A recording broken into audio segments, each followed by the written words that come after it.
Is it to Happy? Yeah. Oh yeah. A friend of mine was not a friend, a coworker of mine was in the music video for Happy. Okay. Like his church was the one where like Pharrell showed up and was like, "Hey, we want to do this music video," and so he was like in the choir, Oh, cool. and so he's like, "So it's this, like schlubby guy and all these like awesome, Good God, Monkey. fit chorus people." Well, the reason I mentioned that is that when Monkey's talking about imagine a 40-year-old twerking, in that video, Tacky, Jack Black, twerks. Oh yeah. And he does it in the most white man possible way, and it's just amazing. I wish I had an ounce of that man's confidence. He actually says that it's strictly because the camera's on him. Like, that's the only... It's like any other time, he's just kind of chill. But when the camera's on him, he's just spaz. That sounds about right. That totally seems... He seems like he's just a chill dude, like when you're just looking at him, but... Yeah, he amps it up like crazy. Yeah. Ooh. All right, welcome back to Shadows, everybody. Yeah. I had a minor malfunction with my other computer, so I haven't been able to start off with the usual music, so we get this intense bullshit. Wait, are you not on your regular computer? No, I am. Oh. Then why is your other music gone? It's on my other computer that wasn't working a minute ago. Your main computer? No, my other computer. I'm confused. Why do you have your His music side on, piece. not on your main computer? I have this computer and another computer. The other computer wasn't working, so I couldn't get my music.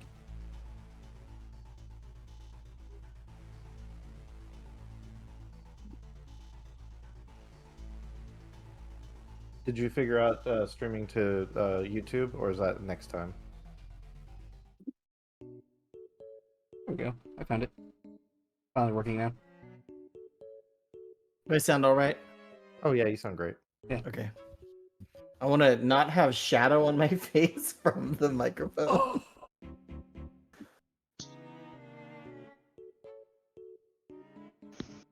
For Christmas, Angela got me that little light you see there, but Yeah. it's so bright that it's like a beam of light. It's like the one that D had. It's like, Yeah, it's I mean, it's not even that bright in real life, but it's a cat. It's a cute. sign of a cat. No. Oh. Well, it's comfortable to me.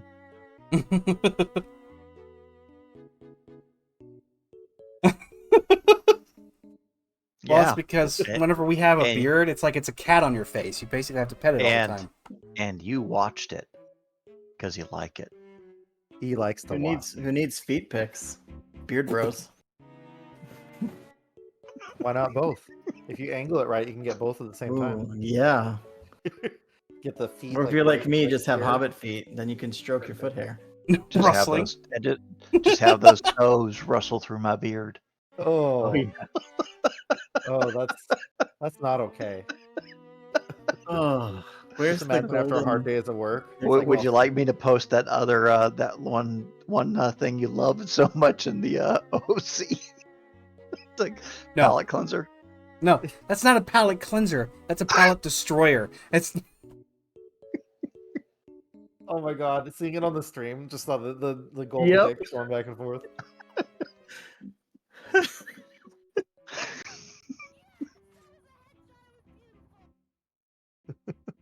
We're all Good. deeply disturbed people who need help. This is So- when it's nice that we have this like, wait, where is it? Here, this open spot. No, it's on this side. This open spot here, so that Ken can put like commentary. Like, this is just them being gross and weird.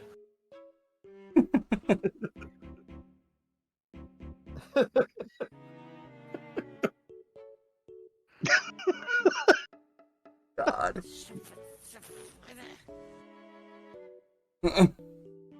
Last time on Shadows, Oh right, yeah, that's what we're here for.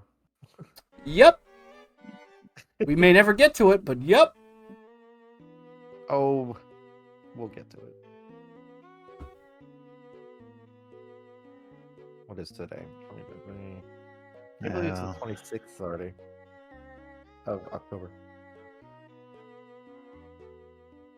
Okay, so Bill took some minor milestone stuff. Yeah. So and so did I I. took talent. I took talented, and then what I did was I used it on basically the advantage of hard to kill. So my health levels are now up by 1. Nice. Oh, you're already hard to kill, but now you're harder to kill. Yeah, that's the sequel. And I took redeemed and got rid of the age disadvantage, and then dumped some IP to increase my evocation. Yes, I've been waiting for that.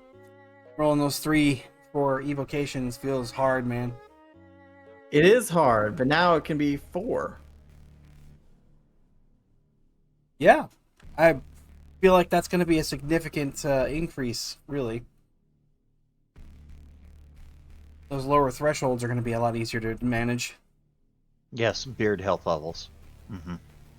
Now I'm all self-conscious about how much and even I just have this little like chin warmer. You got the soul patch. Generally speaking, I can't go beyond this, or it starts to bug me because it starts touching my neck down below, and it drives me bonkers. Yep. I've tried. I can't have anything on my neck either, because like then I start feeling it when my. Let's say then it catches. Yeah. That too. Yeah. The second that I can turn my head and I touch any fabric and it like catches a little bit, it's over. I'm done. My unmanly facial hair. Wow. I'm built for speed, not for comfort. He's built for speed. Yeah. Well, nothing grows here because of a Bunsen burner incident in freshman year of high school, so I could Well. just choose to have a gap and then the rest. No, this will be good. Let's see here. This week on So- Shadows, beards. Well, that's why when Drew was here, we had the full collection Right. because he had like the clean shaven, and so we had the like full. All right. So Um, Ken, what are the notes? So let's see. Danny Last time Drew facial hair. we were basically continuing our ruse, and then Malcolm got ambushed by 3 bots. He met up with Danny and Hugh and Tobias on a warehouse where we were fighting 3 drones as well. We managed to escape. Let's see here. Lots of notes around what we did. And then we were escaping in public transport. Well, we took public transport, and then, or we were going to take public transport. We were going to, but then, lo and behold, Danny's mom shows up out of a portal. Oh yeah, Zucking all of us in. and we go and, to the nice house. Yeah, we showed up at a really out in nice the house. country. That Danny did not recognize. That was very important. Nor did Tobias. Come to find out, Tobias had his memories sealed away of knowing about magic and what Danny was and what his mother was. One interesting thing is that we are still in the same time zone. It's still evening, so we didn't actually move all that far because last we heard she was over in Europe. So that was interesting. Actually, Night City is just in the distance. And Danny inherited his magical ability from his mom. Mommy. Yeah. Wait, Danny's possibly dad's from name is Tiberius, too. Tiberius. Well, Tiberius might have magic. We don't know. No, but I mean his name is Tiberius, not Tobias. Did I say Tobias? Yeah, Tiberius is a much cooler name. Anyway. So there's Estelle mentioned to us that that her side of the family attracts trouble. That's some kind of curse. And let's see here. We ended with Hugh, Malcolm, and Brenner, or was it Barnaby? I think Barnaby. Outside, yeah, Barnaby. Outside smoking, and they were commiserating around the fact that Europe sucks.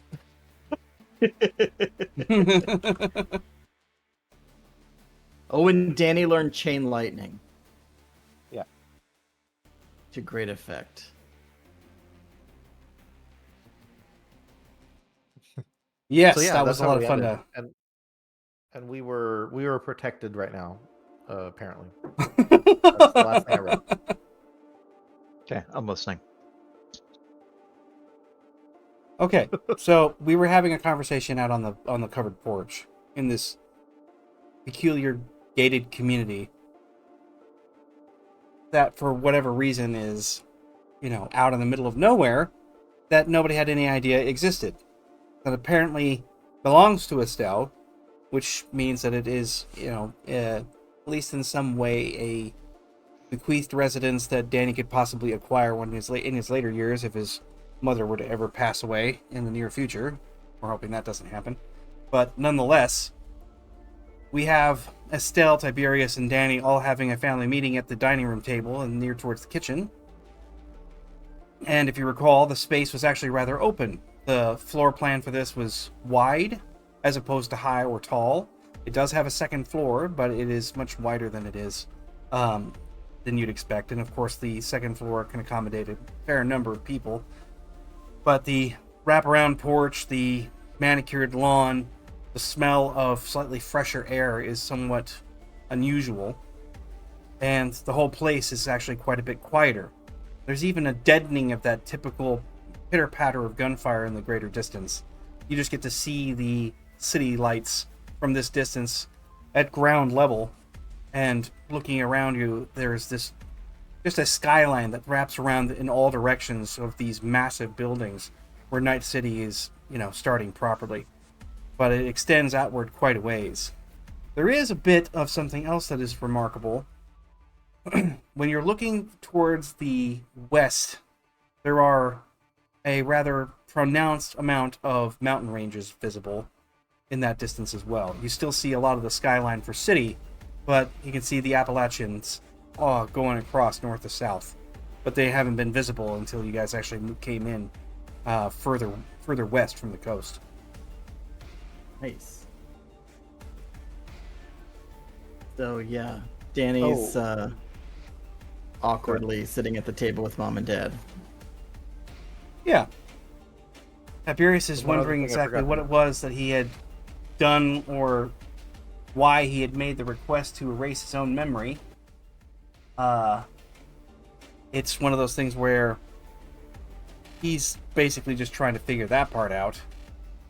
And your mother is kind of watching you throughout this discussion, as she basically says that you'll have to unlock those at some point or another.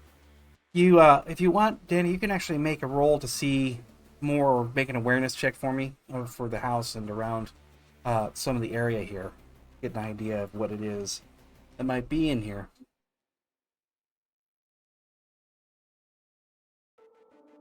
Right, awareness.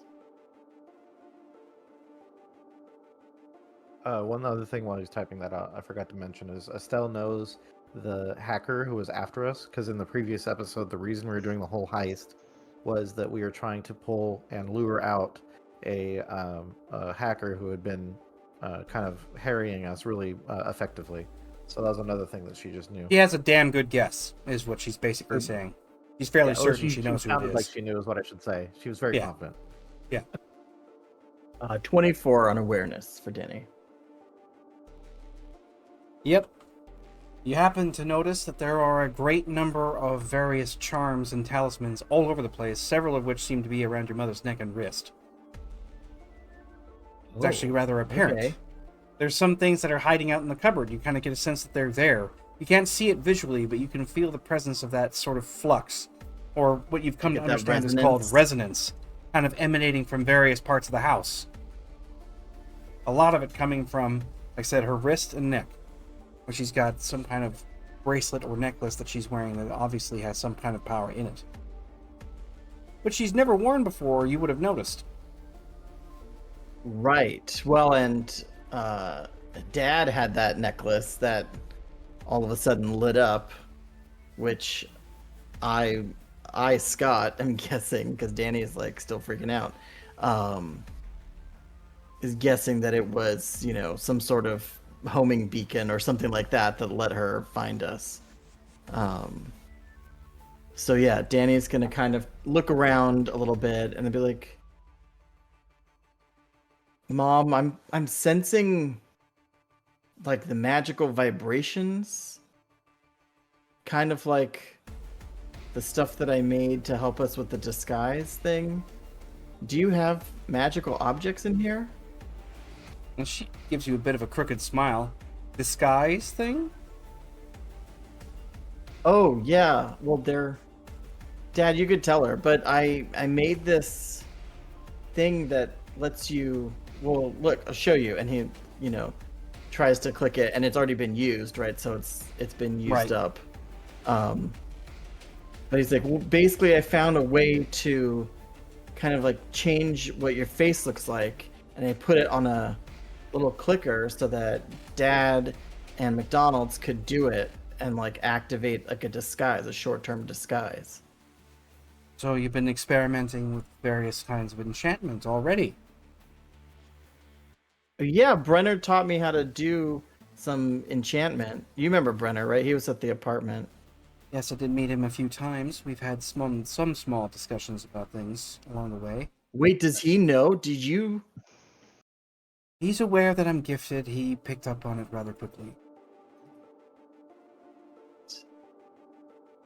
Malcolm go. kind of takes a swig of his flask to Yeah, we're Sorry, gonna be I'm just filtering saying back this into the vampire house. otter kit. his blood points, and he hears all the thing. Danny says, well, and he just kind of he's looking down at the flask, going, "And did you tell your mother about the bug witch?"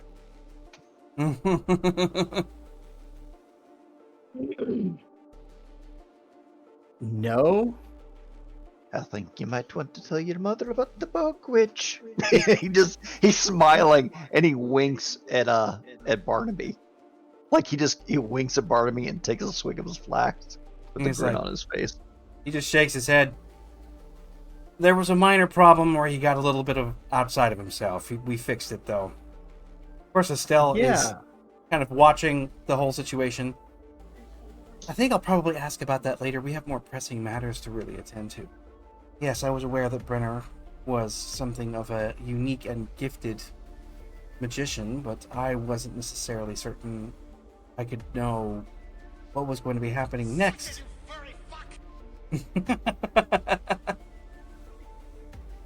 And, that aside, we had to make certain that you had someone who could train, and I had to appear as vulnerable as possible, or at least unassuming.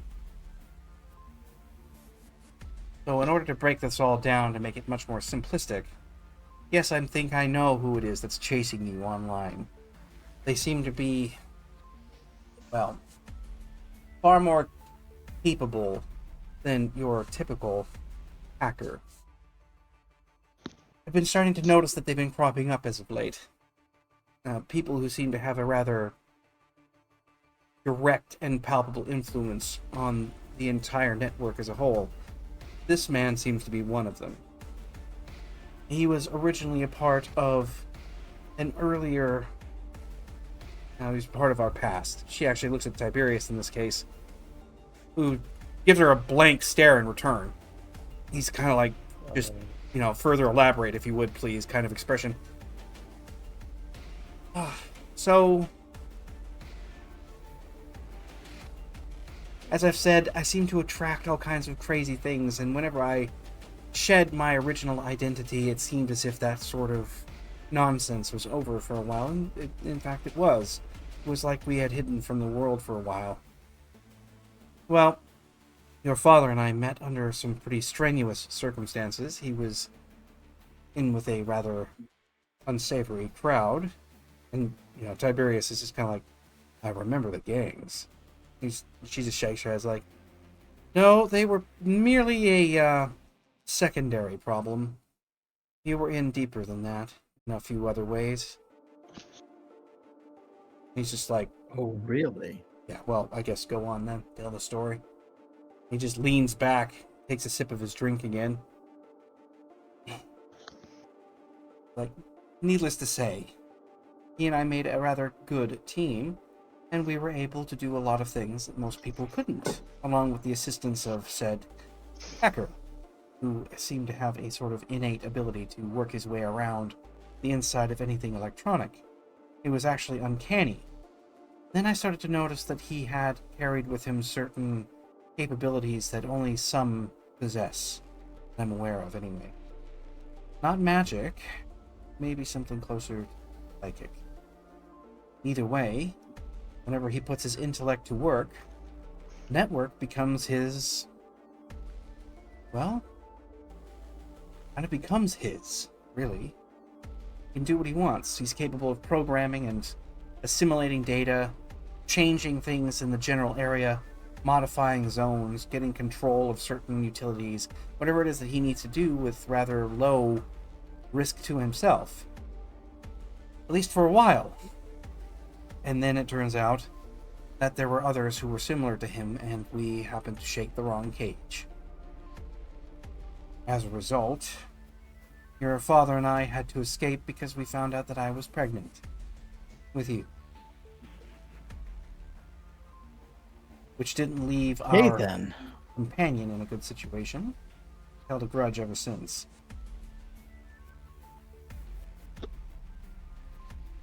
So, what, he's just been biding his time, and now that I'm turning 16 soon, he's just... He wouldn't have known that you were here. I took extraordinary measures to make sure that we were all well hidden, and we were for a time. Until, like I said, this whatever nonsense that seems to be my life comes back into it. You suddenly started to adopt your own abilities, which made everything exacerbate itself. There was the interruption where Silva somehow or another managed to get you involved in this world without you even knowing it, and then of course your interest was piqued, and how can I stop you from being interested in something like this? I wouldn't be stopped either. But I tried my best to actually safeguard everything that I could. And your father did his best to monitor you under the circumstances, which is why we also hired Barnaby, so that you would have the protection. I mean, I'm certain you were probably curious as to why we hired a bodyguard some time ago. I was under the impression that something like this would that happen. important. We weren't, not until recently. Did As it you turns know out- the whole Silva thing? Is that why you told me to go to the park that day, or is that just to get me out of the house? I merely let you go because I think you needed the time outside, to be honest. You were getting yourself pretty well invested in a lot of things that I would say would, it probably improve your intelligence, but hamper you in other ways. You looked like you were just becoming a shut-in. I wanted you to at least go out and enjoy yourself. Silva was a variable that I couldn't have counted on even if I tried. Just happened to be there. Like I said, this family seems to encounter things all the time. You don't seem to be much different. Well, So, as it was, if McDonald's misfortune had became... a more interesting tour, you know. Yes, so I heard. Nonetheless, we now have this group of interesting people who seem to be well invested in your safeguard, and I can't argue against that, especially given the circumstances. Now, let me speed this up.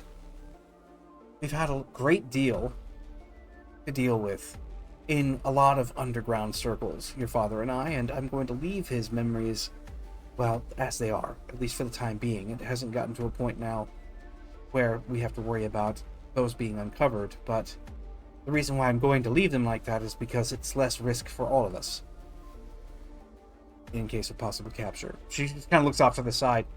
I'm gonna get a glass of wine, and goes to the kitchen to pour herself some.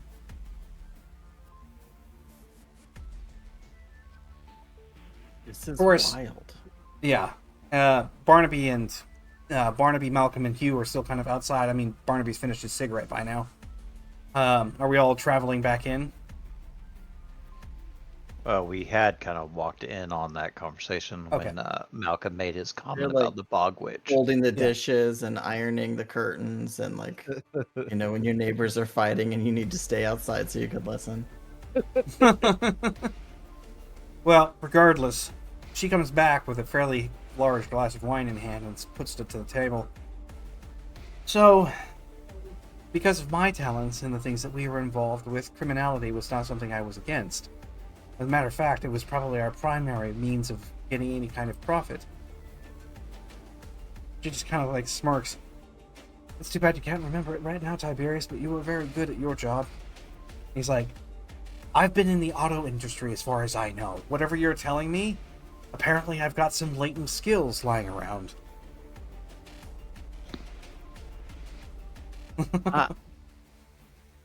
This is. I'm not going to say hypocrisy, but whatever the lighter version of that is.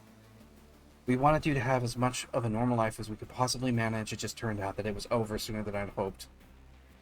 I mean, normal being in a penthouse in Night City Wasn't that with would a be normal for Danny? battle maybe? butler. Well, be would you normal rather for be you, though. down in the You've been dregs of normal, yeah. Lowtown trying to fight your way through all the No, different...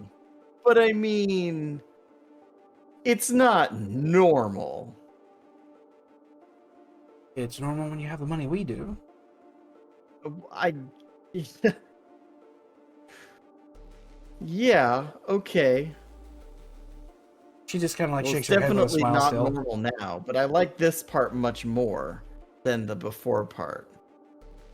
Well, you know, that's the funny thing about growing up, isn't it? She just kind of looks at you, and you've definitely grown up a little bit. Maybe a lot.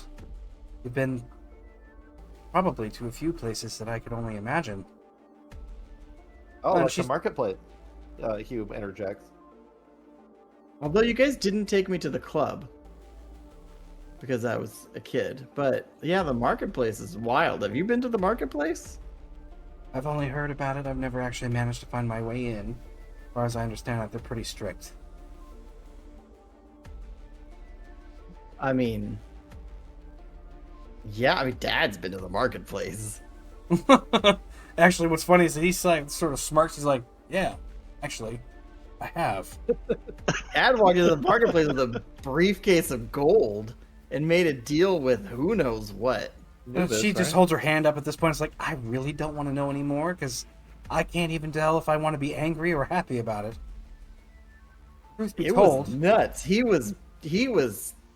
was impressive. she's shaking her head again. Or to be told, I guess. He's like, I mean, no memories, but I got to go to Disneyland. I can't complain.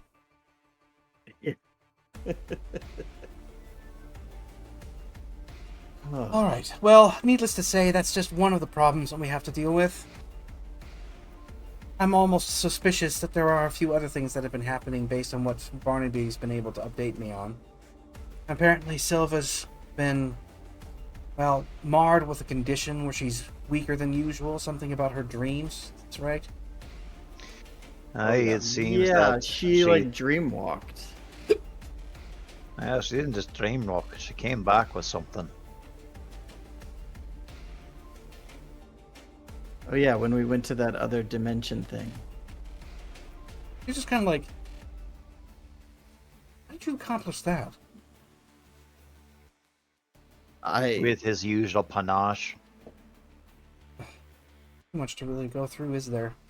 I guess it's going to be the Well, same we for were my in one of end. the safe houses and we like got this book from the marketplace and we did all this drawing in the ground and like opened a gateway to not a different dimension but like a parallel Why? or something. Why did you do that, Ken? Why did you do that? Oh my god, what is Oh my god. I've been saving points. How much You did that freaking rat. cost you? I can't remember. that's 20,000 20,000. IP. That's how much? 20,000. 20,000. You rat bastard, you beat me to it. Everyone grab your D10s and start rolling up new characters. Oh my Everything is god. going swimmingly. Okay, so I'm gonna redeem something right now because I think we need to do this. And stretch. Oh, yes. Yeah, that I can do. Okay. Okay, shake it off, folks. All right. So All right, no, well, we're good run. 38 episodes in. TPK. Okay. Danny's twin brother emerges from the shadows. Now, legendary Oh, that's a good encounter, one. not soap opera. and he speaks in Spanish. Yeah. Oh, God. Hola, soy Donald Blaze. Dutch. And he has an eye patch. Yeah. Yeah, he does need an eye patch. Distinguishing features. Donde está el baño? El gato en mi pantalones. What? Well, see, in my Oh. case, the baño is back behind this great void of a wall here. Well, What all about right. the cat- So what about she's the cat in your she's pants? sipping the wine and the Anyway. rest of that stuff. We're all kind of having this discussion. You know, obviously, there's a lot of trading of information that goes on. What you eventually find out as it goes along is that she and Tiberius, your precious father figure, were actually considered to be top-notch criminals. They spent a lot of their time not just going in for like boosting cars and things like that, which is far more dangerous than their original objectives, which actually happened to be stones and just raw data cache, and also real money, which could be problematic unless you have certain capabilities, like your mother has, armed with a supposedly psychic hacker who can bypass various kinds of intrusive countermeasure that would be necessary for such a thing. And they managed to develop a small empire before being snared out by the various authorities. Yeah.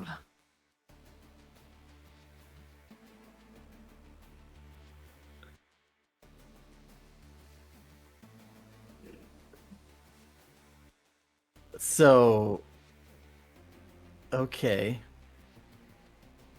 So now I mean, we got a level set explain? because we can't let this guy keep coming after us, right?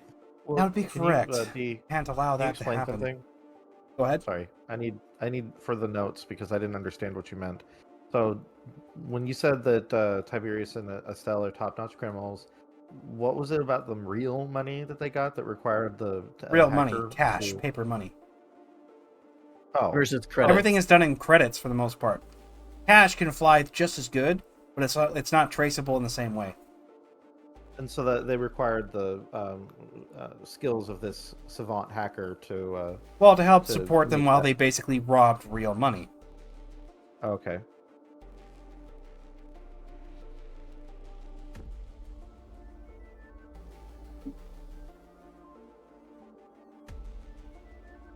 We still need to do that Dresden lore episode we were planning to do.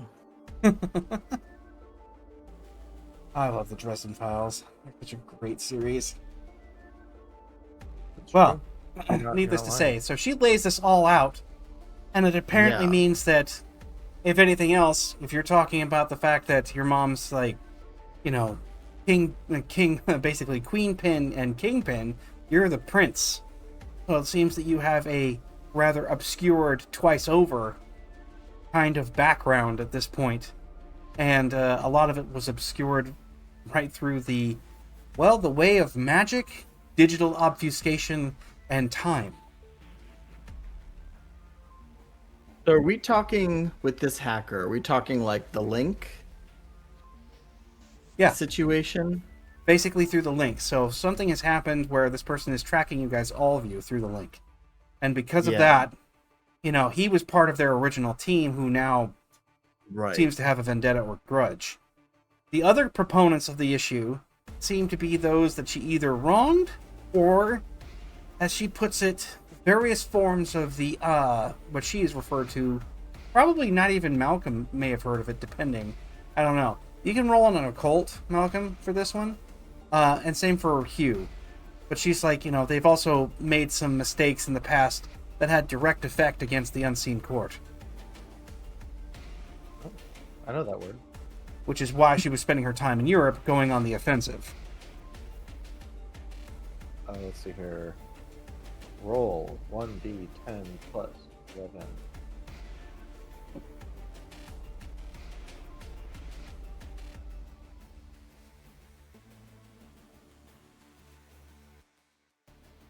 Okay, I critted. I did not.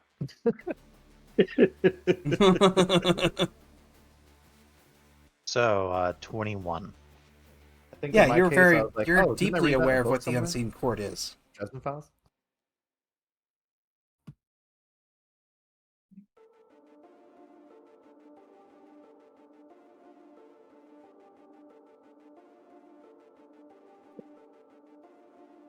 So, yeah, Bill, you're very much aware of what the unseen court is.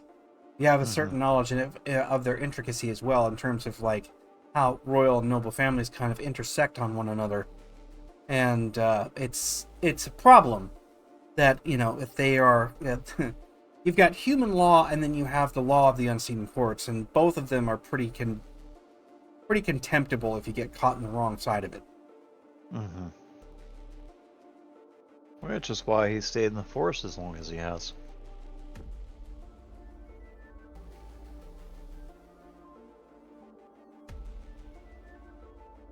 Oh yeah, wait, we have. I'm thinking of the other game. We haven't really seen Vamps in this other than Malcolm. Nope, he's been pretty much the only one. No. Well, you Yeah, saw the one But on the there's a ton of street. vamps in there for other game. I was Well, like, there our other was- game we had like whole nests and You've like only all seen of one of them, Atlanta yeah. and like, You've only all seen that. one other one, and that was when Malcolm did not like him, a vampire Right. feeding in front of him or trying to prey on somebody in front of him. Yeah. Yeah, he had a singular moment that you saw him on the street. That.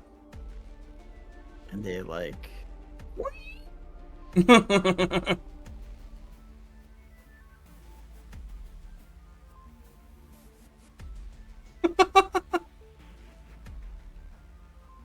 So, now that you have been pretty much like dumped on with this vast plethora of information, it's been roughly another 90 minutes or so, and it's pushing closer to like 1:30, almost 2 a.m. But everybody's kind of getting used to this graveyard shift, given the fact that you've all synced up with Malcolm's natural I like that cycle at Malcolm this pulls point. us in.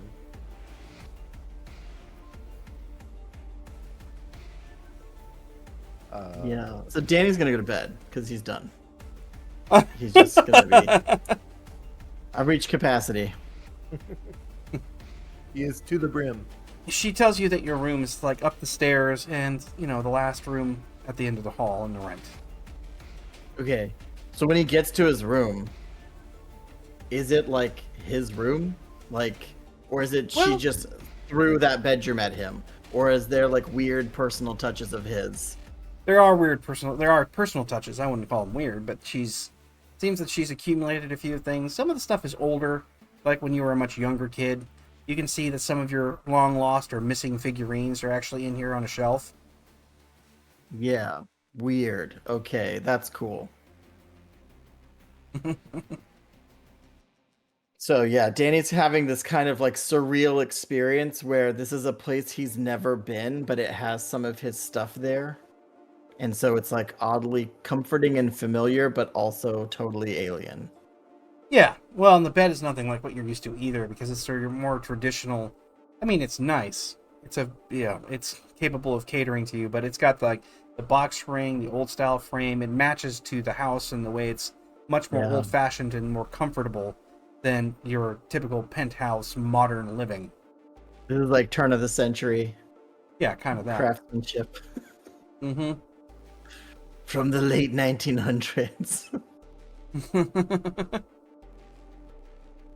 Yeah, It's so IKEA. he's gonna do his best to have a dreamless, exhausted sleep. Right. So you pass out. The rest of us, who obviously are kind of used to this crazy business getting crazier by the second, happen to kind of stick around. Tiberius has obviously poured himself at least another double, which is going to be the third this evening by this point. But there's now just enough seating for everyone to take their place at the table in the dining room, which is more just open area that's next to the kitchen. But table's nice. It's opened up and leafed. So Barnaby's like leaning back in the chair, clearly sore from whatever it is that he's been doing. Yeah, well, needless to say, it's probably a good thing that we're a slightly smaller group at this point. I don't think that we're going to have to really rely on Brenner too much if we've got her hiding around. Like, at first, I thought I would be concerned as to whether or not she was able to handle herself, but not so much anymore these days. Tiberius is, like, just raises an eyebrow. Really? She's like, of course. We've been through all kinds of things. I mean, you may not have your memories, but haven't you noticed how you don't necessarily react to danger in the same way? Because you're used to it too. You can erase a memory, but you can't really erase the experience, now can you? He's like, I have no idea. He was gonna speak up. He was like, isn't memory the experience? Without No. that? There's something far more sophisticated at work, and memory is not just housed within the brain, mind you. Memory is stored throughout the entirety of your whole body. It's kind of complicated, but let me put it to you this way. Once you've experienced something, it's an imprint that goes far well beyond the physical. You can erase a memory, which is your physical body's capacity to recall certain information, but the experience is still there, regardless of whether or not you can recall the details.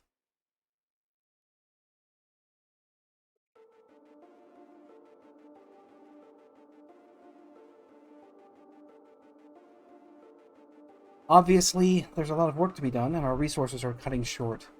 So I thought that we might all just have a discussion as to what we might want to do about it.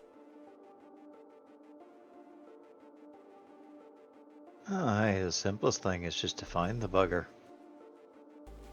Have you had any success? Obviously, you were running away from a rather dangerous number of droids, so I'm assuming that the first attempt didn't go terribly well. And he goes, and Hugh, how did we do on that end? The drones? Your friend, who was supposed The to one that was find supposed to be things hacking out. to find all this information Oh, out? our friend. Yeah. Yeah. Your I haven't contacted him yet because it's only now it's been plenty of time, so I guess I should contact him. Oh yeah. Call him up.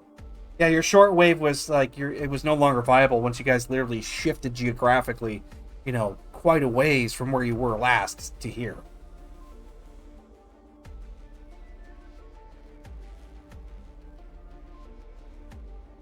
So, did we decide on what the name was? It was it your contact that you worked through to get to this person that we decided the name on, or the person themselves? My contact is who has a name. But, the Packers never given us a name.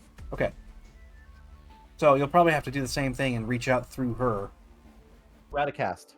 I was There we smart. go. I actually wrote it down in my instead of having to look through my notes, I wrote it down in my character sheet, my contacts or connections. Ah, we got those little problems fixed, and yes. Okay, so Radicast is who you contact.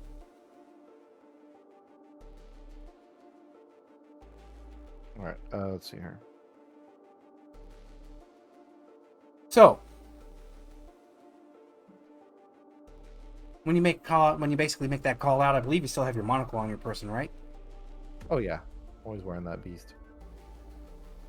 So you come through. It doesn't give you a full video fare, but it definitely gives you on your on your marquee. It just kind of shows up as a still image of Radicast, or at least her avatar at this point.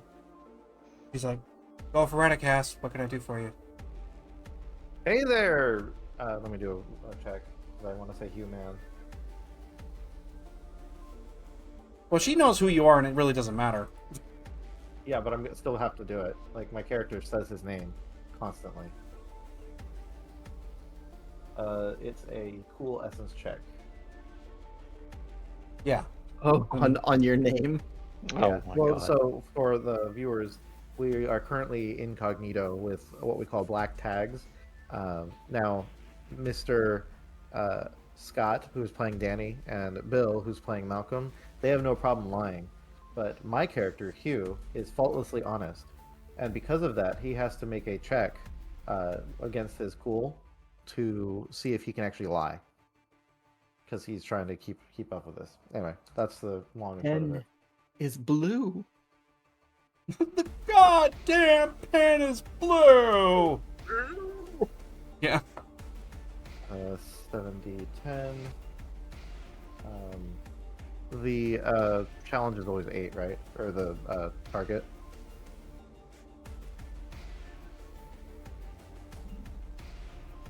Yeah, target's always 8, Right. unless they say otherwise. Yeah.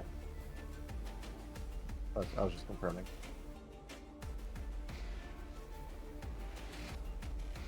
Wow. Okay. So I'm able to push through. I'll say, yeah. Not even one in there. Nope, not a single one, but you got 2 and you exploded, so. Nice. Yeah. Anyway, So this is it's like, hey there, Drew Galron here. it's gonna hurt me every time you say it. Anyway, she's like, uh-huh. What do you want? I need to get in contact with our hacker friend. Are you wanting confirmation? I haven't heard from him since you guys had your little operation. What do you mean confirmation? Confirmation that things went through? What else would you be calling for? I thought I was gonna try contacting the hacker, like contacting. Well, you have to her contact the him hacker. through her, remember? Because you don't even have his number, and the cell phone, the burner you guys got, is probably no longer good. All right, The guy's hyper Okay. paranoid. that's true.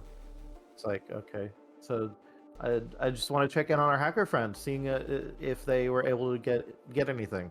Or Yeah, well, he hasn't capture checked in anything. with me yet. Not anyway. He's disappeared shortly after you guys were involved with whatever that was. I was expecting to see something that was, relevant to it on maybe on one of these rapid fire news shots or something, but nothing. Looks like yours were pretty discreet. Either that or they're already mopping it up. Or the hacker you're going against has already done his job, which is still a little frightening, but as soon as I find something, I'll let you know, okay? All right, thank you, Radicast. Have a good evening or good morning. Yeah, well, you're welcome. Good afternoon, good evening, and good night. Drew Gowron signing off. Why does the Galron hurt you so bad? It's just, You it have no sounds so honor. dumb with Andrew being the first name. That's because you have no honor. I'll just find a few holes for you, Bill. Okay, Glory. so basically that's kind of a bust, at least for now, but nonetheless, while he's making his contact, just as for the sake of expediency, what do y'all think we should probably try and attempt next at this point? Given the fact that there's a chance that we'll actually have a bead on the hacker, we also have the other problems to deal with, apparently. Some other unsavory individuals who might be of the supernatural persuasion could be in pursuit for various reasons. Estelle is, of course, of the mind that you can hole up for a little while and, develop a different strategy. The reason why she was in Europe originally was to protect her own holdings. She was able to do that and funnel those into where she needed them to be, but obviously at this point, given the fact you're being tracked by this technological opponent, she's still working on getting those funds delivered in cold hard cash, because she'll need to have them more or less moved in that fashion to protect your ability to continue as you are.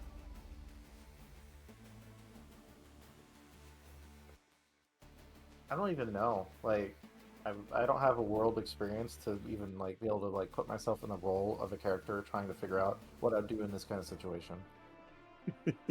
It's so completely foreign to just anything that I've ever experienced. I don't even know how to proceed. Well, of course, we if you're a just bit need- dumbfounded. Go ahead, Bill. Yeah, we just need to wait and see until your hacker friend comes up with the information we need. I mean, I'm good for waiting, but that seems anticlimactic. To a legendary encounter. Well, It's a legendary conversation. legendary. So Estelle kind of just stretches for a moment her glass of wine down to the bottom now as she's gone back in to get another bottle and refill it to half. She sits for a moment. You all have black tags now, right? Yeah, we got black tags, but You're our asleep. faces are still our faces. You're asleep. Yeah. Wait, I thought it was morning. It's still night? Yeah. I'm not paying attention. I'm talking to Monkey. In my So- dreams. He's just dreaming of rainbows and fuzzies. Well, Barnaby just kind of like is listening intricately at this point. She's like, "So if you have black tags, no other way of obscuring or disguising yourselves, maybe I can assist. I've got a few of the I still have a few of the old charms left. Maybe some of them are still workable. I'd have enough. Make the new faces for those names of yours. Make you a bit more, proactive." He was like, I like my face. And she's like, "Don't worry, we're not going to do anything permanent, but it would help to be able to maneuver out there as an entire persona, not just simply a name on a piece of paper. The black tags will get you so far, but eventually there will be some kind of facial recognition that leaks through. And if he's looking for any kind of specific individuals, and he's the one who's doing it, well, there's also another problem I just now realized. He could be alerting the authorities and trying to make up all kinds of weird criminal activity that you are not responsible for. It'll probably be best to kind of stay, well, physically hidden anyway. If you can link your current black tags to a alternate identity of crime, all that goes for nothing, so best we not give them the chance. I think I'll work on some things. Beyond that, I suppose that a lot of you should probably get some rest." And she actually goes over to where Tiberius is sitting, now just kind of like turning the glass kind of idly on the table as he's watching the liquid sort of like just kind of bobble as he keeps rotating it. And he just looks up at her and she looks at him and he's like, "Oh, does this mean that we actually get to go to bed now?" And she's just like, shakes her head like, "Yes. Let's just remove ourselves for the time being. We can let these people figure out what they want to do for themselves, and we'll talk in the morning, I suppose."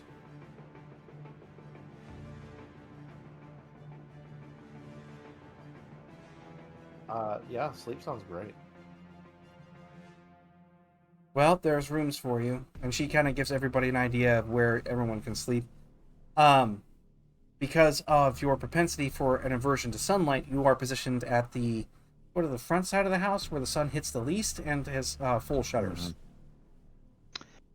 Yeah, he's just gonna So kind. sit, laying on the bed, staring up at the ceiling, quietly wondering why his life has been so rudely interrupted and why God is testing him on so many different levels. Is there like a Wii in the house or something so that he can play? Yeah, I mean, Do you you have... remember that from True Blood?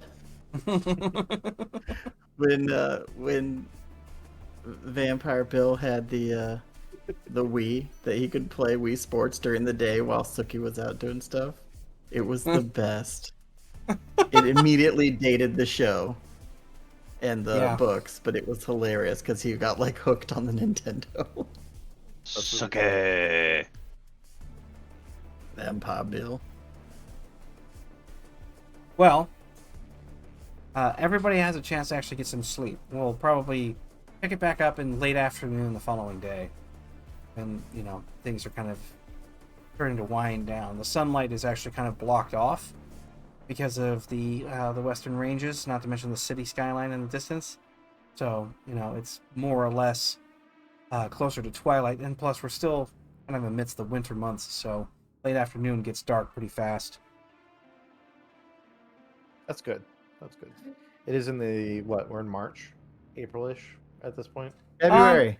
Yes, I was going to say February is where you guys are at. I think today is when we wake up. First thing we'll do is say to Danny, "Happy birthday!" Like, ding. Not just yet. I do have a plan to put that out there. Oh, but, well, shut up then.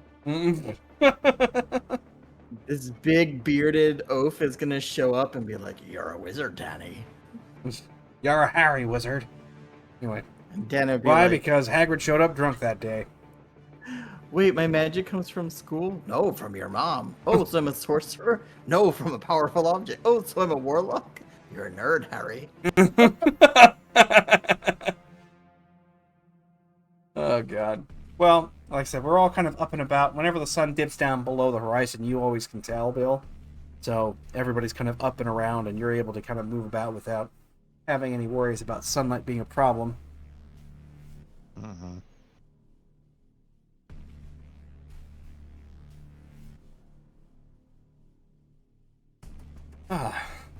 So let's see. I think Danny would be down first. You've got Barnaby, who's he's now he's got his showered full up, night's washed up. sleep. Yep. And he's looking a bit more crisp than he was before. So he's going to be sitting at the table just kind of scrolling through on some tablet and drinking coffee. When he sees you coming down the steps, he's like, morning? I guess. Yeah, so did you guys make a plan or? We're asleep. I don't know. At this point, it's basically your mom is going to try and figure out some way to give us appropriate disguises, but to what end, I haven't got the first clue yet. I've been running around all of Europe for over a week, trying to figure out what is going on, and this woman cannot stop moving. I'm actually surprised we actually had a chance to bed down for a night. Like, he just kind of leans back. You look taller. Well, I slept, and they say that you grow when you sleep. Growing pains. Yeah, but And I've been kind of missed the sleeping point. in a weird hut in the forest for the last several weeks. So, I mean, running water's nice. Yeah. but where are we? Like, is this the northern territory? I mean, I'm trying to figure out where we are. We're I've never still inside seen of a Central part of City, the city man. like this. Yeah, no, well, that's because we never really bothered to have anything like this. Gated communities are kind of, well, I mean, they're bigger than they ever used to be. If you ever heard about these things back in the day, they were quite small, but nowadays, get enough wealth to have a gated community, and it's kind of like its own pocket of suburbia, sort of trapped behind a fence, and it's big. But we're still in Central City, though, if that's what you're wondering. But how do the gates work? You just jump, or I mean, the jumper goes right over it. I don't. Yeah, that's the. I mean, don't ask me how or why, but there's certain things, laws, stuff like that. It gets stupid, boring, complex, but needless to say, it's like its own town with its own rules. It's kind of like living in an apartment complex that's not an apartment complex. All of the apartments are now on separate lots. Well, it's nice. It's Yeah. quiet, which is weird. But Yeah. you guys didn't live here before, right? I got hired on 2 years ago. The penthouse was the only place I knew you guys had. Okay. I'm just wondering, like, with Dad's memory thing and, like... Unless she's messed with my memories too and hasn't told me, which I've considered that possibility, but at this rate, I don't really have time to worry about it. I've got a singular job. And that's just basically keeping you under wraps from everyone else. Well, if whatever we're doing lets me get back to normal again, then, I say we figure it out. We're never going to be back to normal, man. We're probably going to be stuck in stuff like this for a while. We're going to have to clean up a lot of messes.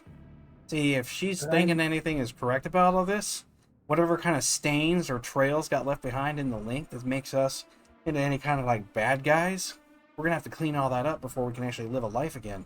Or we're going to be stuck running from one hole to the next. Last thing I want to be doing. I mean, so am I just, like, done with school? Like, I just have little things, that I worry about. You just like, it's like, I can't believe I'm about to say this, but I would put school as far out of your head as you can possibly manage. I'd forget about that for now. Because we got way bigger fish to fry. And besides, if anything, you've gone to the University of Hard Knocks. So welcome. Welcome to the shit show. But does that mean I just have to, like, work for the family business, whatever that is? If there even is a family business anymore. At this point, I'm wrapped in with you guys, so even if you guys stop paying me, I'm still here. It's true. All right. Well, is there food around? He's like, indicates the kitchen. Yep. The fridge. All right. So Danny's gonna go forage. Foraging is good. All right. And then Malcolm and Hugh, Shredded anytime cheese. you'd like, you can actually come on down. Stop it. Stop calling me out, dude. To be fair, you're more civilized. You cut it into slices. That's when it's blocks. If I have shredded cheese and that's it, yeah. Oh, fair enough. Yeah. Fair enough. He So Malcolm uses just kind of his funnel. strolls. Malcolm just kind of strolls down and says, "Oh, we're talking about how we can have a quiet life again. That'd be nice. Has you? Oh, I could go stay with you. Barnaby Stops. actually laughs over the top of that. Stops, his jaws somewhat kind of open. You just see the fangs peeking out as he gets that slack-jawed look and says, "You wouldn't be able to survive one day without your fancy electronics." Well, I think you'd become his fancy new electronic, Malcolm. He I takes mean, a I sip do of like coffee. pushing your buttons. That's true. It says, "As far as I'm concerned, we just need your hacker friend to get back to us."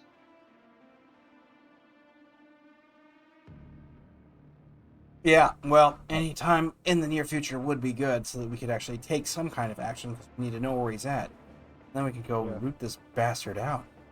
Aye, and Donnie, when you were talking with your mother, did you talk about your connection with Silva? Like, what do you mean? You know, the one where you appeared in her dreams? Dude, you don't talk about stuff like that with your mom. He just, Would Barnaby's you, like, would you "What did you like me do to in the talk about dream?" that with your mother?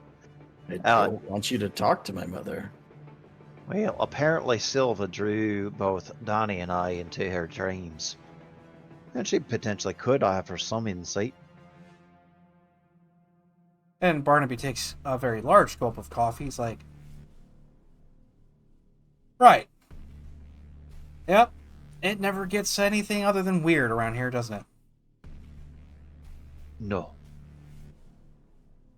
Oh, fair point. Basically, what I've learned is that if there's a weird type of thing that can happen, it will happen. Either because I pushed too hard and forced it to happen, or Hugh, like, walked right into it smiling and made it happen. And now I'm discovering that correct? there's this third thing. And That is, Barnaby like, and I sit just and been suffer it circling. happening. Well, yeah. Barnaby is a guardian angel, though, the last couple of years. I bet you're pretty tired. So, Hugh, are you on your way down? Yeah. Okay. First thing first. It's like, hey everyone, going right into the coffee. Yep. Drew Gowron here. Anyway, so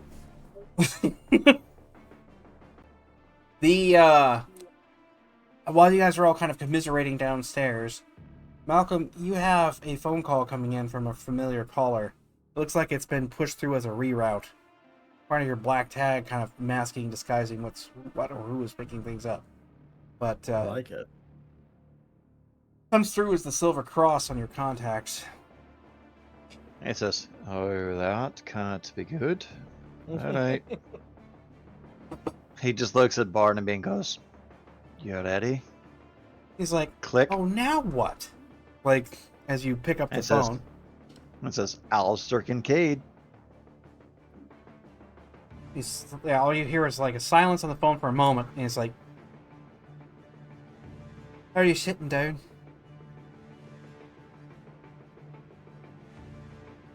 Do I need to? You might. He sits down, just kind of sits down and goes, Alright. Alright, Father. I'm certain that you can know who this is. Oh, And I as know, such, Father. good. More familiar with the technology at the very least. It makes things easier for me. I have some unfortunate news. I don't know exactly what's happened, but something has occurred in my own house of God, and I cannot get inside into Brenner or Silva's room anymore. They were there for a while, but they've stopped answering. We actually had a small place that was set aside for them, given the, well, present circumstances, and frankly, they're unreachable at this point. At this point, Malcolm has just gotten up. He just kind of looks at Barnaby and twirls his hand like this and starts walking towards where the cars are. And it's like, Barnaby's like, Just- wait, just wait a second, hold on. What do you mean that you can't reach them? What does that mean?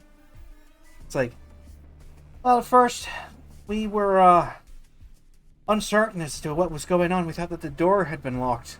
It wasn't locked. Not really. Once we actually managed to make entry into the room again, well, we had a smaller object in place. It seems that they've been trapped, as it were. And then there's a secondary problem. We received a small note asking for audience. It's written in really fancy handwriting. I can't really discern exactly who might have done it, but the calligraphy is rather Audience. stunning. Audience for who?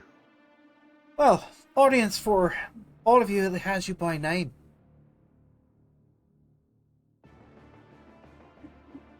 So, my assumption is you're going to have to find your way here back to the Silver Cross by whatever means necessary, or there's a very good chance that your friends could be meeting something of an untimely, an untimely end, as the threat is perfectly clear. And Malcolm just kind of looks at Barnaby. Would you mind getting the missus and the mister out of the house? Yeah, I'm on it. Fuck. Like that, he goes upstairs. And at this point, Malcolm's just kind of pacing back and forth. Right. Because it's the only way he knows how to deal with his energy at this point. So he's like, and Malcolm, I know you're going to be coming in here with intent. Just make sure you're doing it discreetly to some degree, and, well, everyone's going to have to be with you, apparently. I don't know exactly the reason, but you'll have to get here as fast as you can. And he says, Oh, Father, as God is my witness, I will be as discreet as the angels. Certainly, says the angels were so well and Full discreet. Spawn cape. Yeah, right. He's like, nice. Well then, I'm gonna let you go, and I'm gonna try and get things under control around here while I still can. I'll be seeing you soon then. And the line cuts off.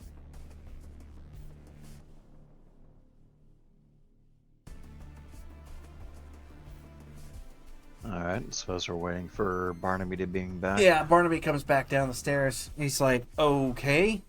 Well, they're awake now and getting dressed. What's happening? Anybody have any ideas? Sounds like we have an opportunity to make new friends. Something's to kind of- happening to Yeah. Brenner. You were kind of like oddly stuck on the word audience. Why is that, Malcolm? What do you know that I don't? Something that happens in that place is not good. And the fact that we are invited by name does not bode well on any level. I do not like people I see under my charge to be threatened or taken. Yeah, well, looks like we've got ourselves a situation when it comes to those three. I thought the Silver Cross was going to be someplace safe. It should have been. Damn. But do we have to bring my parents? It's just like, he just shrugs his shoulders like, I don't know. Might as well bring everybody. Trust me. worth a shot, though. I would say that we want to go shopping first. We need to do a little bit of an upscale. Because he goes over to Hugh and like puts a hand on his shoulder. He's like, you're going to need a little bit more of an outfitting than what you have, especially given the fact that situations don't seem to be calming down. You ever wore a flak vest before? Oh yeah. Well, He's maybe we got can his find armored, something like that. trench coat on right now. Yeah, it's just like, well, good. But we also need to work with what kind of weaponry you're good at, because, I mean, shotgun's not so bad. The bat means you have to get up close, but I almost feel better if you could just stay at range unless something snuck up on you. Yeah, I've had to deal with the supernatural before. We need to protect ourselves. Pretty much. Estelle comes down the stairs. She's wearing something that's much more, like, typical casual. It's got a tight-fitting shirt, comfortable pants. She has this, like, her hair is done up in a braid, but it's also wound, so it's tight and doesn't come loose. She has, like, none of her usual accoutrement of purse or, you know, a lot of the ladylike things that she usually has. But, you know, you can tell she's not wearing any makeup either. And the boots that she's got on right now seem to be much more heavy duty. They've got like that waffle tread and look to them, all the rest of that stuff. And she kind of like just pulls her shirt taut again, kind of getting it realigned. And your father comes down looking similar in dress, just a little heavier. He's got like flannel on in this case. And, you know, with a shirt, jeans, and again, similar kinds of boots. But they look very different comparatively. It looks like the wardrobe here is very, well, almost country-like in a way, comparatively. But, yeah, she comes down. Hers is like that turtleneck, so it comes up just a little bit. So she looks casual, but she also looks like she's kind of ready for it. Is it like a tactineck? Tactineck. Not Archer, but sort of. Mom jeans. I was thinking like velour with juicy on the back, but No. velour. Either way, she comes down. She's like, okay. So, somebody want to fill me in on exactly what's happening now? And, of course, we can go through the whole spiel again. Yeah. Our buddies have been Yeah. taken. We've been called. Gondar calls for aid. Yeah, we've been called, we've been in handwritten missive. We've been requested for audience by name. Oh. She actually just kind of gets a little bit of a not so good expression. She's like, by name, you're sure? Oh, aye. Aye, by name. And it's the Church of the Silver Cross that's been attacked. Kind of like shakes her head. That ground sanctified as well as sacred? Oh, aye. That's a problem. Well, I suppose that we shouldn't miss our appointment, but I should probably point out that we're going to want to make certain that we're properly attired for the task. Time for one of those like quick shots, like A montage. He just Yeah. presses a button and like the back half of the house like opens up yeah. Da da da da da da da da and reveals her brother Douglas. Douglas, Mr. Douglas, who's been hanging out the whole time. Mr. Douglas. Obviously, Mr. to help Douglas. safeguard our passage to the Church of the Silver Cross, because I'm certain that failing to show up due to imprisonment is not something that they're going to consider to be their problem. So let's make certain that we arrive. And she ends up tossing out small little pieces of something out to people. In this case, there's a singular bead that Malcolm receives. You have a pen from Hugh. A pen? Yes, a pen. There's a stylus that's given over to Danny at this point. And there is a small money clip that is handed over to Barnaby. And she's like, well, What was the first thing that was given to Malcolm? that was given to Malcolm. A bead? A bead. Okay. I'd missed it. Like these Alright, I just here wanna make sure I are write it down. exactly what we'll need in order to go outside without being detected. It'll give us a whole new face, well, a whole new disguise for at least the next 8 to 9 hours, depending on how good it was, and it only works once. So just use it well. I have a pen. Hugh has a pen. I believe you You have a ended up getting a I stylus. have a stylus. Yeah. Does Ken also have a pineapple? I have a pen. God, Have it an- was such the rage for such a long time. It felt like a long time. Pineapple. So stupid. Pineapple My and favorite apple one of pen. the It's basically Tears of the Kingdom. my favorite was with the Deadpool Shinigami. I have an apple. Okay, That was So- good. That was good. all you have to do is hold this in your hand. You have to think of something that you wish to appear to be. Of course, you don't have to be terribly specific. The magic within is pretty well contained and can actually match what you have in mind based on abstract concept alone. You be mindful, however, that if you make yourself too extreme, it will try to accommodate that, and it might make it harder to explain depending on what you choose. But again, the disguise only works the once, and after that, there's no more magic left in it. It just becomes an item of what you carry. Like we pick a disguise and then we lock that one in. Correct, and then you embody that disguise for a short period of time. Danny was definitely about to look like Malcolm, and then he has to change his mind. Just to mess with Malcolm. All right. Huh. Before we go, of course, we'll obviously have to choose what our disguises are, and then we'll have to get a cab.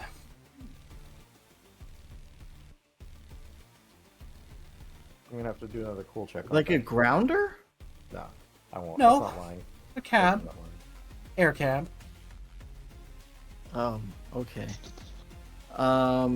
So Danny's gonna make himself, taller. And, Right. So he doesn't look like a 15-year-old skinny kid from a All right. penthouse.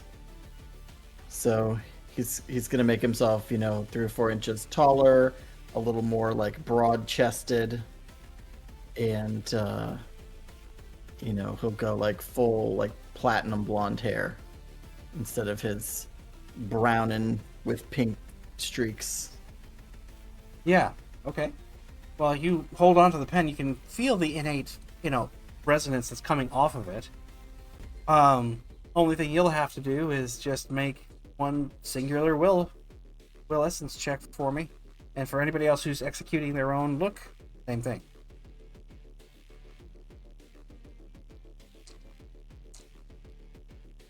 So many windows. Okay. We're all doing Wow. this so that we can go out, right? So all of us are doing Yes. a will essence check, right? Yeah.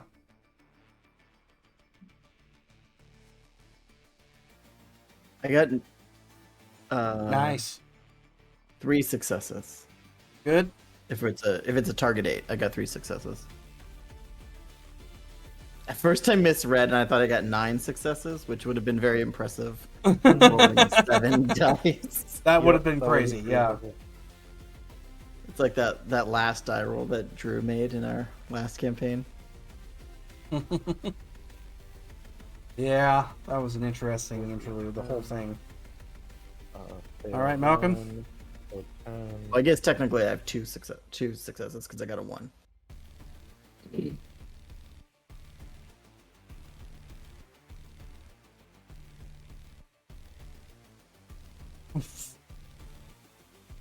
Oh, this GIFs, man.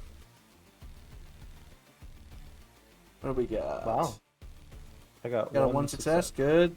The explosion. Okay, there we go. I realized I'd muted myself. What are we rolling again?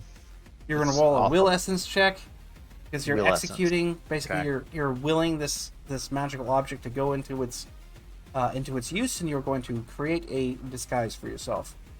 To make this distinction, the whole thing about that is set the disguise creates something of you have an etheric, like a pseudo body that appears out of the magic. So if you go taller, shorter, heavier, lighter, whatever it is that you do, you become sort of temporarily changed, and you will feel these distinctive qualities whenever you actually come out of it as well. But your physical body is actually unmarred. Oh.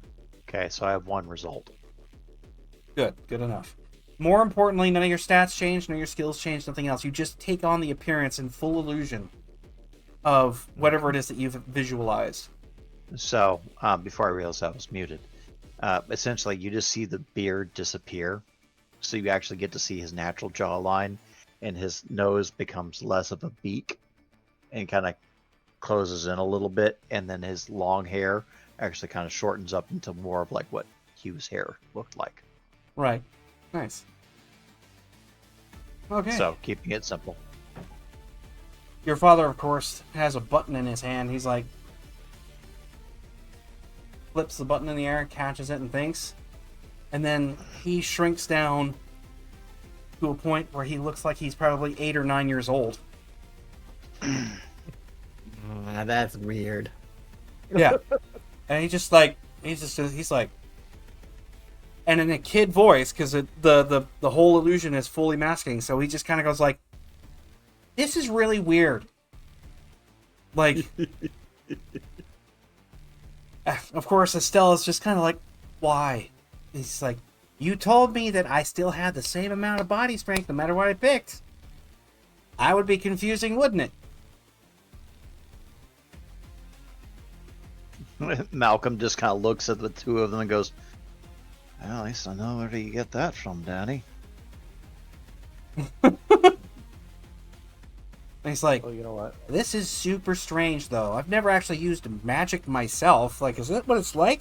He's shifting around in his clothes a little uncomfortably. He's like, weird. Okay, but our bodies aren't changed. So is this like illusion? Like Danny What happens is gained it creates 3 inches in height. What happens So is is that it there like- is a this is something that the magic in this world has kind of got going on. You're enveloped. Your physical body kind of slips out of phase. What takes its place is a ethereal shell that emulates whatever it is that you have going on in this illusion, right? So it's not your real body. What happens is the shell is where all of your sensory input comes now. So your sense of taste, touch, smell, all of that comes through this shell at this point, but your body is completely and utterly removed from the circumstance in terms of phase. So you're here, but you're just slightly out of phase. So what happens is that if something were to shoot you, cut you, do any kind of damage, that shell goes poof, and your original body immediately reemerges back into where it's supposed to be. Okay, I'll take it. I like it. So, Hugh changes basically to a Rule 63 version of himself. Female? Yeah. I put a picture of what she might look like in the OOC. The third one. It works though because Hugh's not really lying; he's himself. So, Maybe he's finally being himself. oh, wow! The timing on that was awful. I love that. Okay. Oh, actually, give me 2 seconds. Yeah. Stunning. Stunning. This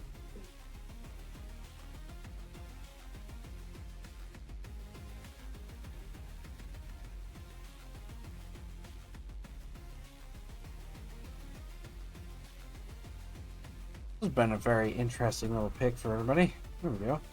Mm-hmm. Danny's not super creative.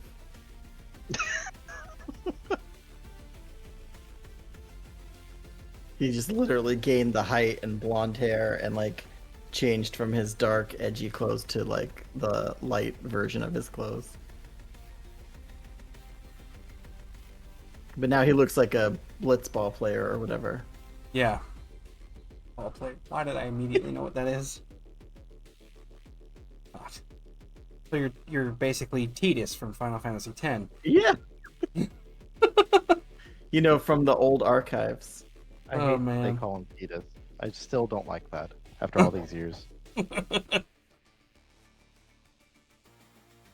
It's kind of my gripe with Sephiroth. Like the fact that they go Sephiroth. I hate the fact that that's the original Ew, what? pronunciation, not Sephiroth. Right.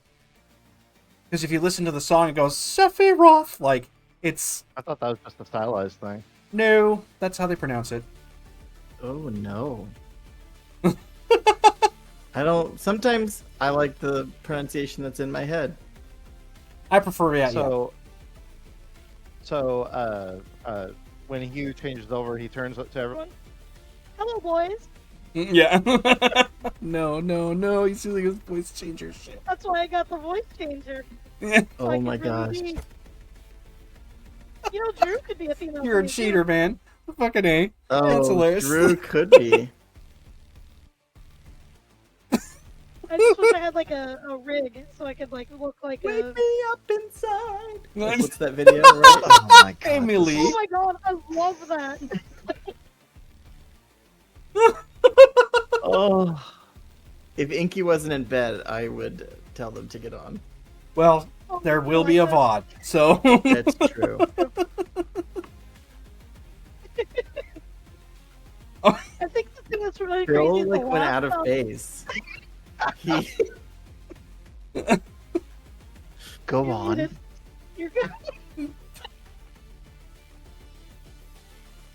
This is gonna be so confusing for the people watching too. I'm coming in All nice right. and clear though, right? Yes, Yeah, you're coming I in mean, nice yeah. and clear. Yeah. Excellent. This is fun. Okay. We So have fun Danny's here. like super impressed with his changes that he just like made himself like taller and like a little more muscular. And then he turns around and watches with horror as Malcolm's beard like goes like clean shaven and his nose adjusts and all that. And he's like, what? And then he hears the like, hey boys. And he turns like, then he sees his dad like turn into a kid. And then his eyes are just getting wider and wider. And then he hears the, hey boys. It turns and Danny's just like, wow. This is a good disguise, right? Yes. Estelle So is what's like, awesome is I can just switch it so like quickly, watching too. this So, whole I thing don't know under her what take. She's like, you know, and she looks over at Barnaby, who has not done anything yet. He's just staring at like Hugh, and he's just sort of like, nope, like that. He just goes stepping past, and he's like, I don't know what else to do. I think I'm just gonna, yeah. He just kind of like scratches the Barnaby, back of his don't head. I look good? I think I look good. Looking in the mirror. It's like, I'm not giving you a compliment, you weirdo. And then Danny's gonna be like, hey guys, oh, my voice dropped. Like, he's gonna. Oh, I can say all the fun words I wanted to say. Dictionary. Respectable. Loquacious. And he's just like, So that is a good now he's word. just like muttering words to himself in his slightly lower voice. Ah, Malcolm just kind of like stroking his chin where the hair used to be. Clean-shaven. yep. In this You look episode, the weird, boys find Malcolm. themselves. Barnaby just kind of like, okay. I think we're just going to have to go for a whole no teeth kind of thing. And he's like, Estelle, do you have one more of those? She's like, just nods. It's like, yeah, last one. Like that, and she hands it over to him. When he takes it, he just kind of thinks for a minute about what he wants. I'm imagining like the Skyrim character creation screen where it's like, hey you, it's been a while. Yeah. Yeah, he takes it for a minute. It's just this like, it's actually a beer bottle cap, and so he takes it into his hand. He just kind of like sits there and thinks for a minute, and then you see him kind of transmogrify. He gets skinnier. He's got a very long coat on now.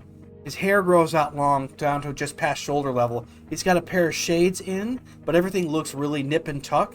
But he also has the sunglasses that clip onto the nose so they don't have any frames or anything. Very old-fashioned. But he's just kind of looking like that. He just basically looks super goth. And he's like... looks in the mirror and is like, whoa. Okay? And he's like, cool. I could have been an extra in that movie. And he just kind of like walks off. He's still got his weapons and things. That was Barnaby that did that. Yeah. Yeah. Well, we're definitely a circus now, aren't we?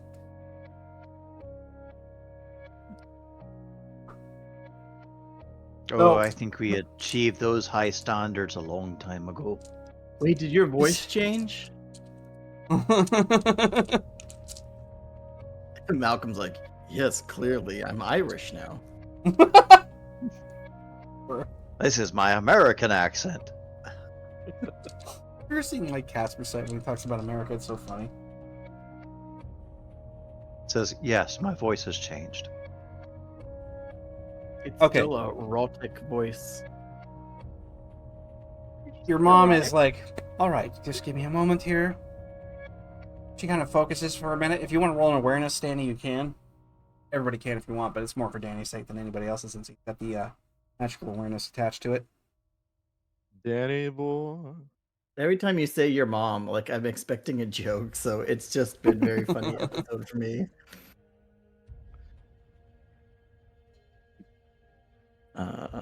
It's magical goes awareness.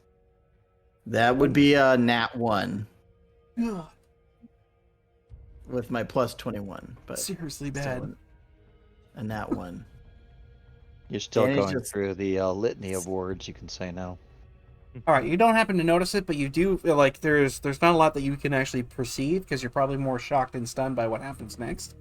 Is that your mother holds her hands out in front of herself for just a moment. You actually get that influx of resonance and power. It's very, very tightly controlled. Seems like this is something that she's had to do a lot. When she puts her hands closer together, the light becomes brighter, and then she just kind of scoops it up like she's got water, and then she does this over the top of her head, and she changes from head down. Like everything just kind of transmogrifies, her hair getting shorter. She becomes male, clean shaven, kind of athletic in build, and then fills out into all of her clothes. Her clothing actually kind of matching along with, you know, you didn't realize that they could be unisex, but they fit. Right. Still says juicy, but Yeah, but Hey, But- mom jeans are for everybody. so that's right. when she gets done with that, even her voice has had a bit of a change to it. She's like, all right, let's get a cab. But hers feels more like legit, right? And like ours is like we have Yours this was trinket. definitely charms, and it looks like they were probably Yeah. stashed for a certain period of time, or they were full-blown artifacts. They were strong to be able to do what they were doing, but they were just used in very mundane, useless-looking items that nobody would ever pay a second attention to. Anything. right. In this case, you can feel the reverberation of magic being held very strictly. She's holding concentration on this power. She's literally got it constantly running in the back of her mind, but she's moving around smoothly, like it doesn't affect her at all. You would never have known. She just looks like some guy, some average-looking, nondescript person. Well, this has been an eventful morning. And she's like, It's easy. I think I have a lot that I would like to teach you. I think at this point it's probably going to behoove you to do it much more quickly. Let's go. She looks at her watch. Not much time left. She orders a cab. It comes in quick. You guys all pile in, looking at this sort of mad ensemble of individuals that look like they shouldn't really be together at all. And the flight takes off. By the time you arrive at the Silver Cross, it's only been maybe an hour tops. When it touches down, she pays the fee. You can tell that obviously with the cameras and the rest of it, nobody's being recognized. But you push this through and you step out onto the lot. Where the church has kind of got that old-fashioned, very cathedral-like appearance to it. You have the front entryway, which leads into the auditorium with all the pews. You have Father Finnegan pacing at the front, just as you guys are coming inside. Of course, he looks up to all of you and is like, And he just nods his head like, there are pews readily available if you're seeking to pray. Then he Malcolm just goes back just kind of gets out his hand and says, Alistair Kincaid, you called me? It's like, I know the name, but not the face. What? And like, he just kind of looks over to you, he's like, wait a minute. I always have to have faith, Father. And before even anything else goes by, Hugh walks up. It's like, Drugaron, happy to meet you. Completely straight. Oh, And sorry, he's like- completely straight. Who? It's like, what in It's the... Father, it's best if you don't ask. I He love just your he voice. by the pinches way. his nose like, you mean to tell me that you're actually... He like leans in close like, speaking to Malcolm right now. Unfortunately. Tiberius walks like- up.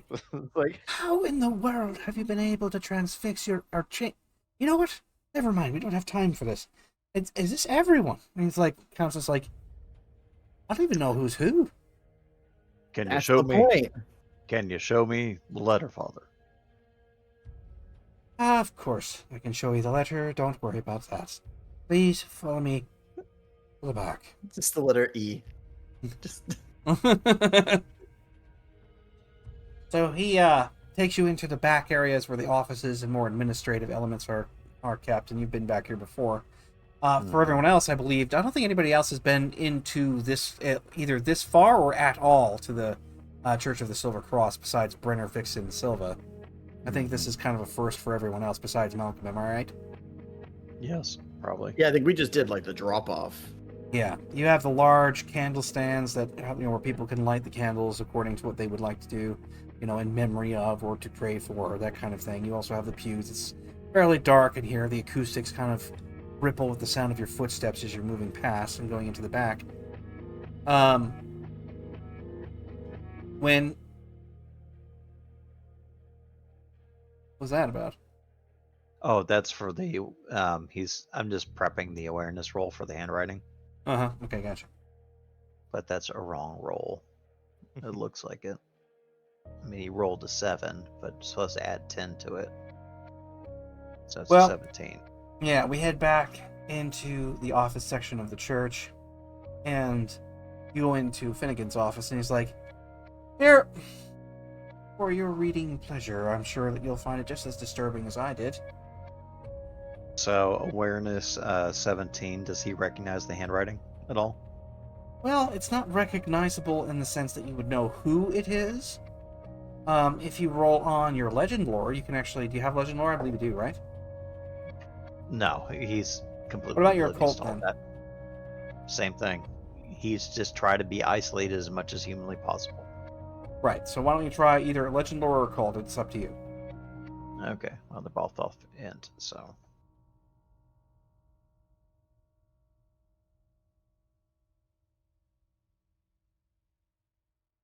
It's that werewolf lady.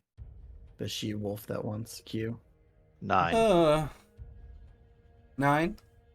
Well, you can't say for sure, but because of your previous success, even a 9 will get you into a point where you are sure this is a direct missive from someone out of the Unseen Courts. Now, the letter is rather long, but the calligraphy is unmistakable. It's a skill that has been long dead.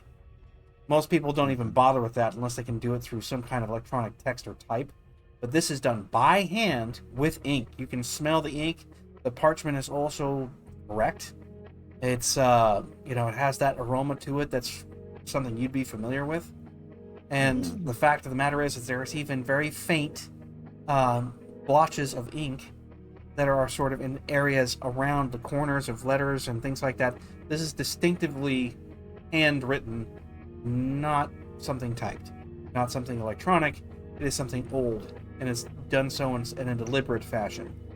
It is a direct missive from someone of the Unseen Court who has, well, more or less called this entire crew out for some kind of infraction. More or less for trampling on various treatises that are responsible, that are in place to protect the whole of Night City for various reasons. As such, there's been a challenge wagered against you. What does the challenge entail? Well, more or less that you have to come and bring yourselves forward to meet your fate, and the discussion is going to be, one of legality, which unfortunately with the unseen courts, this could mean, various trials, either that of skill, even a trial by combat, could mean a number of things, but either way, you've been subpoenaed, is what this is. Legendary encounter.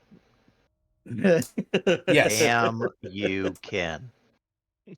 Hey, you know what? I Does- had the points. But is he getting any reference between what's happened to Brenner and Silva at this point? They have been trapped in a state where they cannot do or be anything other than in a stasis. And the object, more or less, that they are trapped within cannot be broken or breached or magically tampered with. If any of these Can it attempts be- happen, the object in which they are trapped in will shatter, killing all three of them. And he's just looking at us as, well, sorry. Well, we have been duly summoned to the courts of the unseen, so that we may stand trial for transgressions of treatises. What? In other words, you got your mother standing there as, nondescript hands them- bodyguard type guy, And he hands the note over to Estelle. Danny's dad.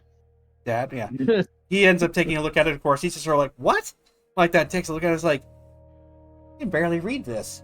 Like, he just kind of looks it over. He squints. He gets through it. Eventually, he's like,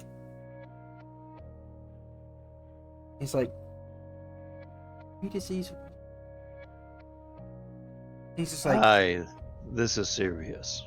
he More needs, serious. Than, wait. This is talking about that time. It's like, you broke laws like that, looking over at Danny at this point. What like- law? He's just sort of like, whenever you jumped around in other dimensions, apparently that's not something you can do. Like, Oh. Well, nobody told me. it's like, Oh, we they're have to telling do- us now, and it sucks. It's like, Does you that can't mean let that Vix has to go back? I have no idea. This is basically to show up so we can find out what's going on, but apparently if we don't appear, looks like Brenner and they're going to take the brunt of it. he looks at Malcolm looks at Estelle and he goes, Estelle, do you know any lawyers of the what was he wants to use judicators He just, of the you know, unseen she in court her that he would suit. potentially argue our case for us. She's just like shaking her head, like, I don't necessarily know what we could be in for. Technically, I could probably brush up on a little bit of my own, but we'll have to find someone. Does it say when we're supposed to appear? Whenever it's like, and it did have a date, which I forgot to mention. You have a total of 1.5 weeks to appear at a certain location, anytime in that 1.5 weeks period before the stroke of midnight, at the final day. But yes, Danny. Drew, do you know this stuff since you do supernatural investigation? Solicitor. That's what he wanted to say. Sorry. Yeah. Hmm, So make an occult roll. I've Yeah. had to do this a few times. I've had to deal with the legal underbelly before. Let's see. I mean, like you brought evidence forward, probably, right? Well, no, I'll do an occult roll to see if I can. Would Yeah. it be a different type of roll to see if I know somebody? Well, I need to have your occult because this will tell me exactly how crisp your knowledge of this particular setup is. And, as far as the rest of it, because I will take it. Yeah, we have discussed that he's been involved where the unseen courts have been in issuance of these kinds of things. So, yes, You have familiarity, but I want to know exactly how familiar. As a person who reads legalese all day, I can tell you occult is the correct role. There are days I'm like, this is not English. This is, yeah, some eldritch carving. Pretty much. Got an 18. Yeah, you actually know it fairly well, surprisingly. You could probably even represent or even bring on behalf, what's going on here, and you'd have to brush up on a few things. So let me take a look at that, and She grabs the, or he grabs the paper, yeah. starts reading it over. Well, so there are key common treatises that have been violated, and your guesstimation, you're looking at the violation of the treatise that directly responsible for reaching into or out of this particular realm without sanction. So those kinds of things are considered, meaning that this prime material plane is considered protected. So if you're leaving it without sanction or entering it without sanction, that's in violation of this particular law. So, Or like So breaking the it's- seal. So Yeah. this is referring to the 2 infractions we did. The one where we fell into the portal and ended up where Vix was, and then when we came back out, and then also when we went into the other world, right? yeah, Or whenever the, you guys went into New Avalon, yeah. Yeah.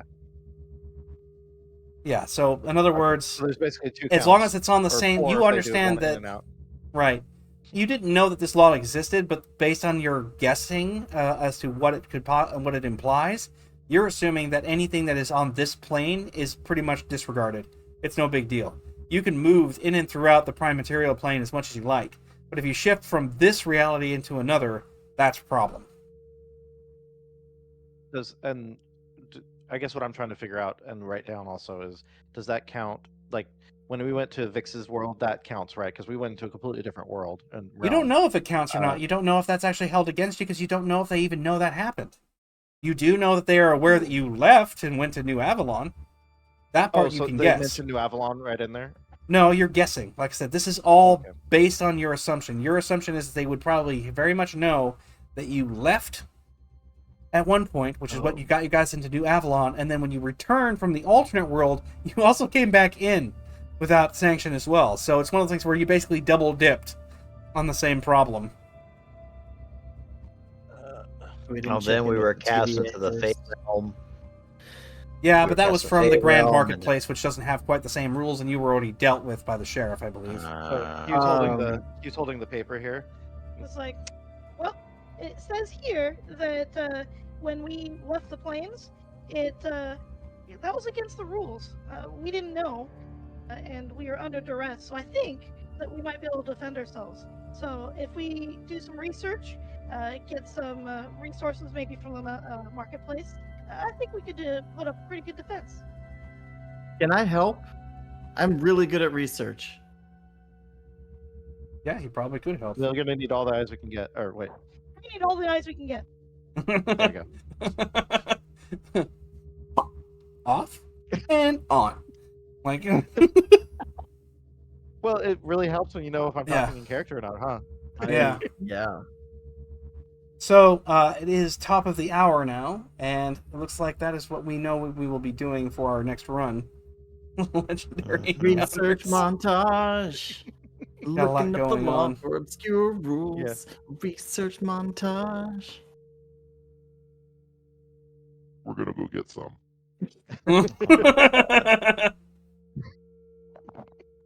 I knew it was I love the coming. voice changer. I Yeah. love it. I love it all. Like I swear to God though, the female one, the male to female, works really good with my voice as Timber. Like if I didn't tell you and I was just joined a call, like it sounds like it doesn't sound like a voice Well, changer, does it? Turn your yeah, it doesn't. You're not as like rich of a sound. It sounds like it's going through something, but not necessarily a voice changer. It makes just- me want to use it at work. I was gonna say I would be tempted to use that for a CS sort of thing to help you divorce your mind from everything. CS. Customer service. Oh yeah, yeah. Well, if I could hear myself, because obviously when I'm talking, I don't hear anything. But I know what it sounds like because I've listened to it before. I just like it. There's Yeah. a lot of them don't sound. Oh Like- wait, what? You don't hear it? Oh, that's even weirder. Yeah. Yeah. I have it. I have the soundboard in front of me, and like when I was just I was just clicking back and forth when going back to neutral to female when I was switching character voices. This one's Well, How do you like that? touche, Oh my Ken. Touche.